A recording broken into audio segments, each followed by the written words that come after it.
সিজদায় পড়ে আল্লাহরে বলবেন, আল্লাহ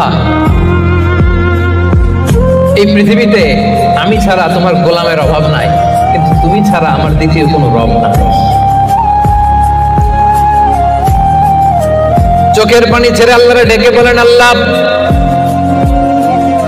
এই জমিনে আমি ছাড়া তোমার গোলামের কোনো অভাব নাই, কিন্তু তুমি ছাড়া দ্বিতীয় কোনো রব আমার নাই, তুমি ছাড়া দ্বিতীয় কোনো জায়গায় যাওয়ার সুযোগ আমার নাই। চোখের পানি ছেড়ে আল্লাহরে বলেন, আল্লাহ কোরআনে তুমি শিখিয়েছো ফরিয়াদীদেরকে কেউ যদি চায় ওই ফরিয়াদীদেরকে বারণ করা যায় না, তুমি কেমন করে এই অভাগা ফরিয়াদীকে আজকে ফিরিয়ে দিবা? চোখের পানি ছেড়ে আল্লাহর কাছে চান, সব তিনি দিয়ে দিতে পারেন। চিল্লায় বলেন ঠিক কিনা? গোটা বিশ্বের সবাই আমাদের যার যা লাগবে সব যদি আল্লাহর কাছে চাই, আল্লাহ যদি সবাইকে সবকিছু দিয়ে দেয়, আল্লাহ বলে আমার ক্ষমতার 1 ইঞ্চিও কমবে না। চিল্লায় বলেন ঠিক কিনা?